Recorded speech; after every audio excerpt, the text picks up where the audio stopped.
Dobré odpoledne. Dovolte mi, abych vás přivítala na setkání s generálním ředitelem Dagem Rodmanem a technickým ředitelem Julienem Petnem.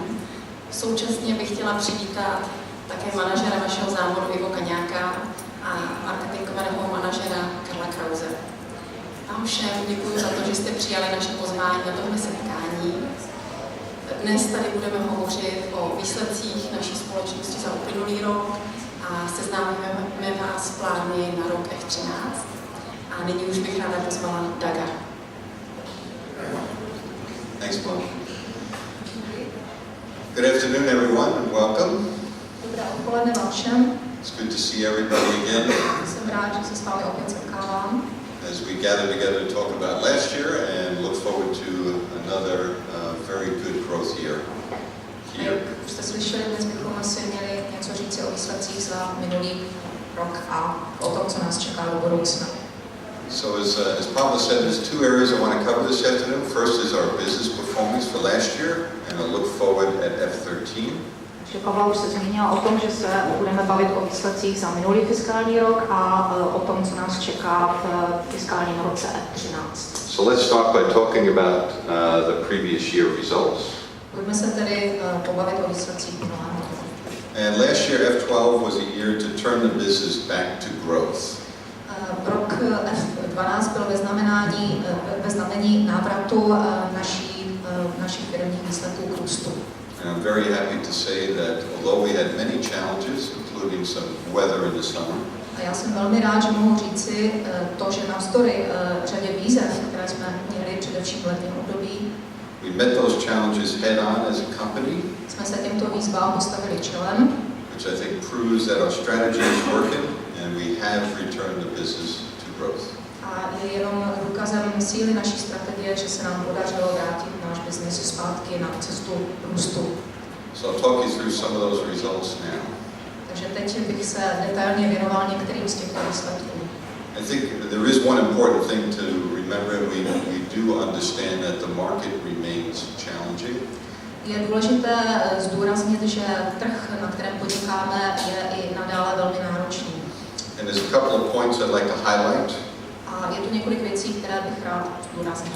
First, I think everybody understands that the economic environment is difficult and largely due to government austerity moves. Myslím si, že všichni z vás chápou, že podnikáme v obtížné ekonomické situaci a mnohem je to dáno úspornými opatřeními vlády. And the result of that is that we have seen slower economic growth and lower consumer confidence. A výsledkem je, že růst ekonomiky je pomalý a i důvěra spotřebitelů v ekonomickou situaci či výhled do budoucna je slabá. The second point is we do feel the beer market is recovering. Druhým bodem je, že se domníváme, že na pivním trhu dochází ke znovu oživení. Our volumes are flat year on year. Pokud jde o srovnání s minulým rokem, tak máme objemy na stejné úrovni. But the market is growing and we do need to catch up and start growing ourselves. Ale přesto jsme svědky růstu na trhu a je potřeba, abychom drželi s touto situací krok. And the second element is the consumer is changing where they consume beer, more at home than in the on-trade pub environment. Dochází také ke změnám v chování spotřebitelů. Stále více lidí pije pivo doma než v hospodách a restauracích. And as a result of that, the off-trade environment is getting extremely competitive. A v důsledku toho je situace v off-tradeu velmi náročná. Consumers are adopting more convenience type packaging. Protože spotřebitelé se stále více přiklánějí k nákupu tzv. Výhodných balení. And you can see that in our numbers as our growth in PET and cans is quite substantial. A z tohoto hlediska je velmi podstatný nárůst balení v petkách a v plechovkách. So besides the consumer changing their choices, they're also losing a little faith in the category. Takže vedle toho, že spotřebitelé mění to, čemu dávají přednost, tak také ztrácejí důvěru v naší kategorii. So although consumers like the category, we have to make it a little more exciting. že i když celá řada spotřebitelů stále pivo má ráda, je potřeba, abychom zapracovali na atraktivitě této kategorie. And a little bit more attractive for them to come into the category. Tak, abychom spotřebitele přilákali zpátky k nákupu piva. So just one chart to show you what some of the challenges we are facing. Teď bych rád řekl něco více o tom, jaké výzvy nás konkrétně čekají. And you can see from this chart as consumer confidence continues to fall, which is the red line. A vy tady na tomto grafu vidíte, že důvěra spotřebitelů klesá, to je ta červená křivka. And this is largely due to the government austerity programs. A jak už jsem říkal, do značné míry je to způsobeno úspornými programy vlády. It makes it difficult to lift household consumption, including beer. A proto je obtížné zvýšit spotřebu domácností, spotřebu včetně piva. So you're going to see this trend, I think, continue for several more months. A vy vidíte, že tady je ten trend pokračující pro několik dalších měsíců. But we believe by the end of this year, early next year, this trend will start to turn more positive. Ale my věříme, že ta situace bude vypadat pozitivněji ke konci roku nebo brzy na přelomu roku. So let's talk about our results. Pojďme si něco říci o našich výsledcích. As I said, we did have a nice turnaround in our volumes and we were flat year on year.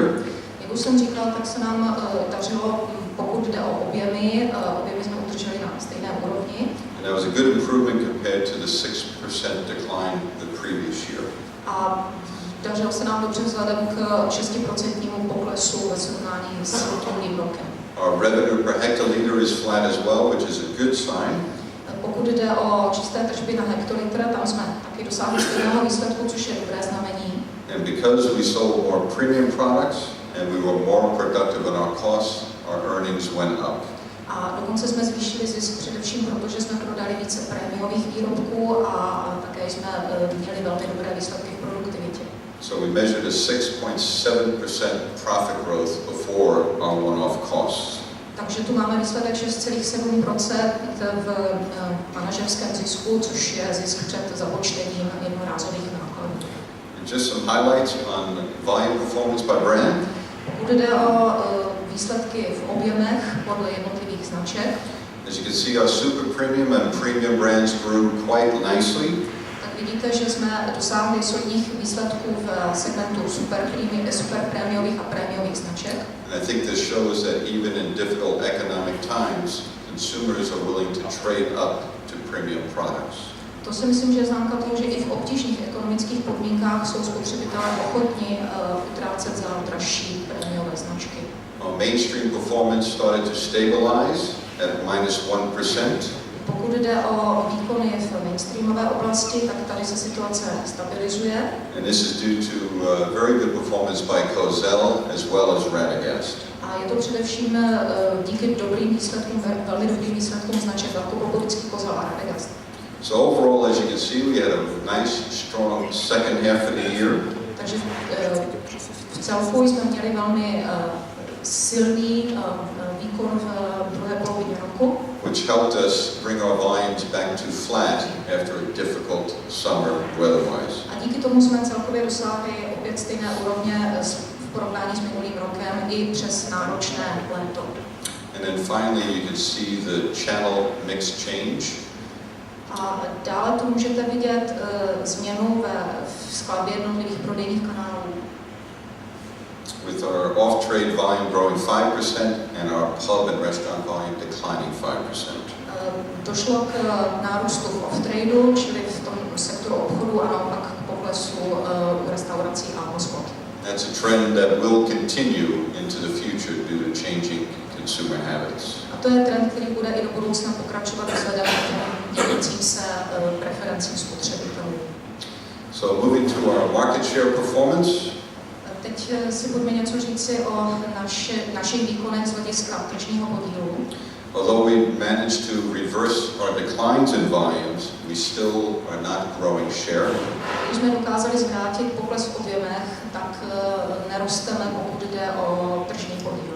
And there's two areas that we will focus on going forward in terms of taking share from competition. A abychom dokázali získat objemy na úkor konkurence, tak se budeme soustředit na ty dvě věci. And as you can see, StarBev grew about a share point, largely due to the introduction of Cool Lemon. Vidíte, že si dobře vedla skupina Starbucks, především díky zavedení staropramenu Lemon. And then Sviani 11 grew about a half a share point in the past year. A tu jsou LIF. Společnost LIF Sviani, ta opět měla nárůst. Grew about a half a share point, and that was largely due to their on-premise expansion. Ty rostly o 0,5% a bylo to především díky jejich expanzi v segmentu restaurací a hospod. So we have plans in place to take share back from those two competitors this year, and they're already starting to show some good results. My máme plány na to, jak získat zpět ztracené podíly a tyto plány už začínají přinášet první ovoce. So you've heard us talk a lot about innovation and the need for innovation to grow our business in the future. Slyšeli jste už určitě spoustu toho, jak musíme inovovat a kolik inovací jsme v minulém roce realizovali. And what this chart shows is that the impact of innovation on last year's volume performance. A tady vidíte dopad našich inovací na výsledky minulého roku. So on the left side of the graph is our core business performance, which was minus 3% last year. A levá strana grafu ukazuje výkony v naší klíčové části portfolia a vidíte, že tam je zhruba 3% pokles. And the right half of the chart shows our innovations and the incremental volume they brought so that we could grow an additional 3%. A v pravé části jsou to inovace v tom portfoliu a růst, který generují. So very important to note that without innovation, it's unlikely that we would have grown our business last year. Takže je důležité si říci, že bez inovací bychom nedokázali zajistit růst do budoucna. So very good results on bringing new packages and new liquids to the market, and we'll see more of that this year. Takže máme v tomto velmi dobré výsledky a budeme pokračovat v nastoupeném trendu přinášení nových výrobků a nových obalů spotřebitelům i v tomto roce. And then finally a couple of more results on the financial side. A nakonec si řekněme něco o finančních výsledcích. The business has grown on volume 4 of the last 5 quarters. Ve 4 z posledních 5 čtvrtletí jsme zaznamenali růst. As a result, you see the second half last year we had very good financial performance with profit of 11%. A výsledkem toho je zvýšení profitu o 11% za druhou polovinu roku. And although challenging on the gross margin line, the breweries have done a fantastic job in keeping our product costs down. A velmi dobře jsme si vedli i pokud jde o hrubou marži, i navzdory velmi náročným podmínkám, ve kterých jsme toho dosáhli. And even with our increased investment capability of $1 billion Czech crowns, A zvýšili jsme naše investice do způsobilostí v řádu 1 miliardy korun. we are still generating terrific returns for the company in terms of cash flow. A i přesto z hlediska cash flow máme vynikající výsledky. So overall, very good financial performance to turn the financial return for the company back to positive territory. Takže celkově hodnotím finanční výsledky jako velmi dobré z hlediska návratu do té pozitivní části. And a big contributor to that was our Fit to Fight agenda last year. A k tomu významně přispěl náš program v rámci iniciativy Fit to Fight, neboli obstát v boji. And as we said last year, the Fit to Fight program is a 3-year program. Už jsme říkali, že se jedná o 3letý program, which is targeted to gain $500 million in productivity over that period. A získali jsme, který generoval produktivitu nebo který má generovat produktivitu ve výši 500 milionů za uvedené období. And I'm happy to say the first year results were strong and we're about 40% of the way there. A musím s potěšením říci, že v tom prvním období jsme dosáhli velmi dobrých výsledků a náš cíl jsme splnili ze 45%. And that's largely due to the following factors. A je to především díky následujícím faktorům. We did a great job in terms of organizational productivity. Velmi dobře jsme si vedli na poli produktivity organizace. We're focused on integrating our spend management across the business so we know where we're spending and allocating resources effectively. Zaměřili jsme se na takzvaný integrovaný management výdajů v celé naší firmě, tak abychom zmapovali situaci opravdu všude a za co vydáváme peníze. We've totally redesigned our sales organization model, and it's running and delivering effectively. Úplně jsme přeorganizovali náš prodejní a distribuční model, který nyní dobře běží. We've centralized our logistics for secondary distribution and warehousing. Centralizovali jsme oddělení logistiky, sekundární distribuce, skladového hospodářství. And we've designed a brand new pub model for contracts, which is designed to live on into the future and be more efficient. A také jsme vytvořili model uzavírání obchodních smluv s hospodami a restauracemi, tak abychom byli lépe připraveni do budoucna. So very good results on all these areas have resulted in good progress on our goal. Takže velmi dobré výsledky ve všech těchto zmíněných oblastech znamenaly, že si v uvedeném programu vedeme dobře. So looking forward, we're going to stay focused on delivering our 3-year productivity goal. Pokud jde o naše budoucí kroky, tak budeme nadále pokračovat v zaměření na produktivitu. And importantly, as we change the organizational designs, we need to make sure that we embed them and everybody understands how to work together. A protože jsme provedli řadu organizačních změn, tak teď je na nás, abychom je ukotvili a aby se všechny tyto změny tedy usadily. So if I can summarize our results for F12. Takže když mám shrnout výsledky za fiskální rok F12. We had a great finish to a very challenging year, and we delivered our financial goal. Skvěle jsme zakončili velmi náročný rok a splnili jsme finanční cíl. I think it's proof that our strategy is working and we are returning the business to growth. Myslím si, že to je jednoznačný důkaz toho, že naše strategie funguje a že vracíme náš biznis opět k růstu. I think we have and need to stay focused and invest where we need growth and build our capability. Ale je třeba zůstat koncentrováni na ty správné věci, abychom dále posilovali naše dovednosti a způsobilost. And we are turning more to execute to win customers and consumers from competitive offerings. A abychom se ještě více věnovali exekuci, čili realizaci jednotlivých prodejních aktivit, tak abychom získávali a udržovali si zákazníky. And we fully realize that we still have a challenge with Gambrinus. Uvědomujeme si, že je tu stále ještě výzva v oblasti značky Gambrinus. To stabilize that brand as well as to grow share in the economy segment. Takže tuto značku je potřeba stabilizovat a stejně tak je třeba zapracovat na podílu našich ekonomických značek. And this rain is not going to help us do any of that. A samozřejmě nám tento déšť nepomůže.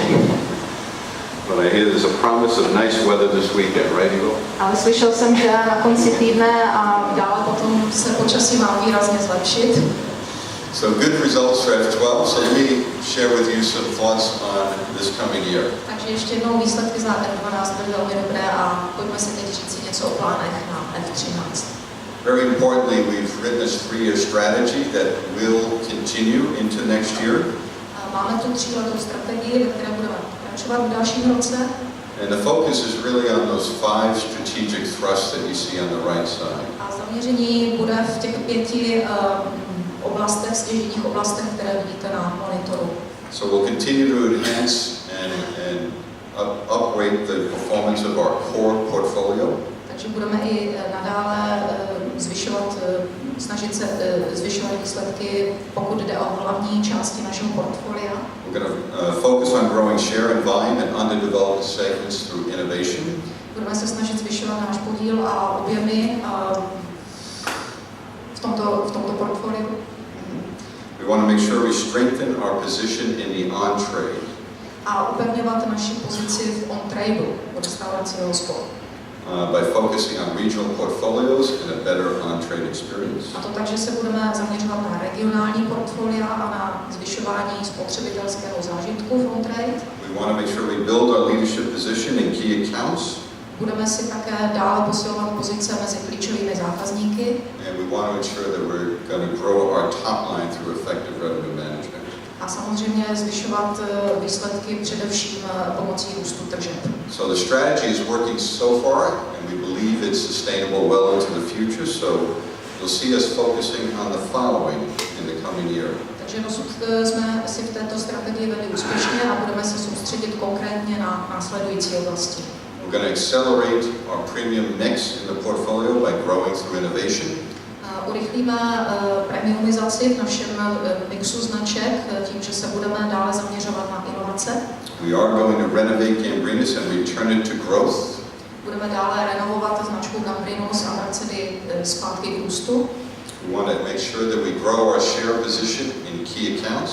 Zajistíme, že budeme zvyšovat podíl u našich klíčových zákazníků. And we want to execute a better on-trade experience for our consumers in the on-trade. A budeme se snažit přinášet našim zákazníkům v on-tradeu lepší zážitky z konzumace. So I think although we've improved our ability to focus on delivering value and meeting expectations, we want to make sure we can do this year in and year out. Takže můžeme říct, že jsme posílili naše schopnosti generovat hodnotu a plnit očekávání zákazníků a spotřebitelů, ale nyní to musíme dělat konzistentním způsobem. So we're off to a good start in this new fiscal year. Takže v tomto novém fiskálu jsme začali dobře. And I'm looking for that good start to continue as we build our business together for the future. A já doufám, že v tomto nastoupeném trendu budeme dobře pokračovat tak, abychom zajistili našemu biznesu úspěchy i do budoucna. Thanks very much for your hard work and effort, and let me turn it over to Julie. Velice vám děkuji za vaše pracovní nasazení. Thank you. Díky.